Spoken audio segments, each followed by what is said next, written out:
Godzilla x Kong the new empire ഈ ഒരു സിനിമയെ പറ്റി പറയാനാണെങ്കിൽ ഹോളിവുഡിൽ നിന്നും വന്നിട്ടുള്ള ഒരു പക്ക മാസ് മസാല മൂവിയാണ്. അതായത് അട്ടി എന്നൊക്കെ പറഞ്ഞു കഴിഞ്ഞാൽ കണ്ണ് പൊട്ടുന്ന അടി, മാരക ഗൂസ് ബംസ്, ഒരു മസാലപ്പടം കണ്ടു തീർത്തിട്ട് തിയേറ്ററിൽ നിന്നൊക്കെ ഇറങ്ങി വരുമ്പോൾ കിട്ടുന്നൊരു ഫീലില്ല. അതായത് ഒരു ഗംഭീര മസാലപ്പടമൊക്കെ കണ്ടിട്ട് ഇറങ്ങി വരുമ്പോൾ കിട്ടുന്നൊരു ഫീലില്ലേ, അതാണ് ഈ ഒരു സിനിമ തരുന്നത്. ആക്ച്വലി ഇത്രയ്ക്കും കളർഫുൾ ആൻഡ് ഇത്രയ്ക്കും പവർ പാക്കഡ് ആയിട്ടുള്ളൊരു ഐറ്റം കാണാൻ ഞാൻ തിയേറ്ററിലേക്ക് പോകുമെന്ന് കരുതിയില്ല.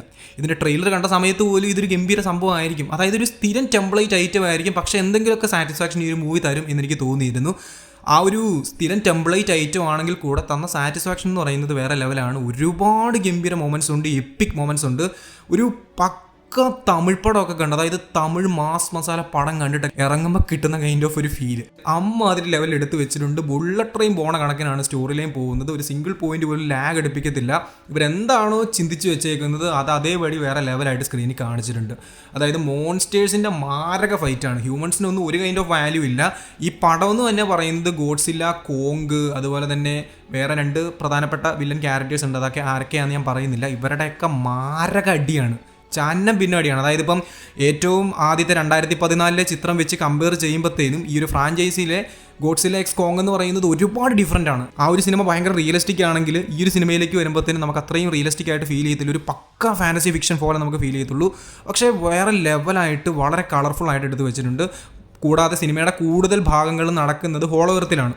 അപ്പം ഹോളോവർത്തിലായതുകൊണ്ട് തന്നെ മാരകമായിട്ടുള്ള മോൺസ്റ്റേഴ്സിനെ കാണാം, മോൺസ്റ്റർ ഫൈറ്റ്സ് കാണാം. അപ്പം നമുക്ക് എന്താ പറയുക, ആ ഒരു ഹ്യൂമൻസ് ഭയങ്കര ചെറുതാണ്, മോൺസ്റ്റേഴ്സ് ഭയങ്കര വലുതാണ്. അപ്പോൾ അവർക്ക് തമ്മിലിടയിലുള്ള ആ ഒരു അന്തരവും കാര്യങ്ങളൊന്നും അവിടെ ഫീൽ ചെയ്യില്ല. അതായത് നമുക്ക് ഹ്യൂമൻസിനെ പറ്റി ചിന്തിക്കാനുള്ളൊരു സാവകാശം പോലും ഈ ഒരു സിനിമ തരുന്നില്ല. മെയിനായിട്ട് നമ്മുടെ മൈൻഡിലേക്ക് വരുന്നത് മോൺസ്റ്റേഴ്സ് തമ്മിലുള്ള ആ ഒരു ഫൈറ്റാണ്. അപ്പോൾ അതിനൊക്കെ മാരക ഗംഭീര വേറെ ലെവലായിട്ട് എടുത്ത് വെച്ചിട്ടുണ്ട്. കോങ്ങിൻ്റെ ക്യാരക്ടറാണ് ആക്ച്വലി ഒരു സിനിമയുടെ മെയിൻ ക്യാരക്ടർ എന്ന് പറയുന്നത്. ഗോഡ്സില്ല പിന്നെ ഒരു കമിയോ ബേസിസിലാണ് വരുന്നത്. കോങ്ങിനാണ് സ്ക്രീൻ ടൈം കൂടുതൽ. കോങ്ങിനെ ബേസ് ചെയ്യുന്നതുകൊണ്ട് തന്നെയാണ് സിനിമ മുന്നോട്ട് നീങ്ങുന്നത്. പക്ഷേ ഗോഡ്സില്ല സെക്കൻഡ് ഹാഫ് ഒക്കെ ആകുമ്പോഴത്തേനും അങ്ങോട്ട് കയറി വന്നിട്ട് ഇവർ രണ്ടുപേരും കൂടെ ചെയ്യുന്ന പരിപാടി ഉണ്ടല്ലോ, എൻ്റെ പൊന്നു മോനെ, നമ്മുടെ കിളി പറക്കും. ക്ലൈമാക്സിൽ ഒരു ഷോട്ടുണ്ട്, ട്രെയിലറിനകത്ത് ആ ഒരു ഷോട്ട് നിങ്ങൾ കണ്ടു കാണും, രണ്ടുപേരും കൂടെ ഒരുമിച്ച് ഓടി വരുന്നത്.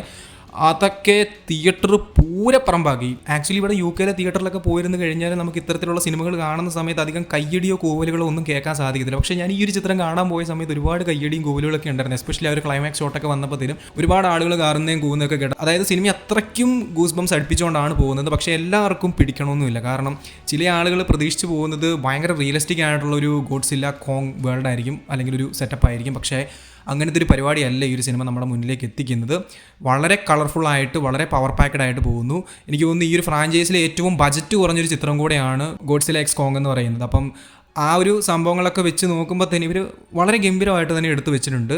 അത്യാവശ്യം കളർഫുള്ളാണ്, നല്ല ക്യാരക്ടർ ഡെവലപ്മെൻറ്റും കാര്യങ്ങളും വന്നിട്ടുണ്ട്. പക്ഷേ പോസ്റ്റ് ക്രെഡിറ്റ് സീനോ കാര്യങ്ങളോ അല്ലെങ്കിൽ ഫ്യൂച്ചർ മൂവീസിൽ എന്തൊക്കെ സംഭവിക്കുന്നു എന്നുള്ള കാര്യങ്ങളൊന്നും പറഞ്ഞിട്ടില്ല. ഒരു സ്റ്റോറി തുടങ്ങി ആ സ്റ്റോറി നീറ്റായിട്ട് അവസാനിപ്പിച്ചിട്ടുണ്ട്. ഇനി നെക്സ്റ്റ് എന്ത് സംഭവിക്കുന്നു മേ ബി നെക്സ്റ്റ് സിനിമ ഇറങ്ങിയാലേ അറിയാൻ പറ്റത്തുള്ളൂ.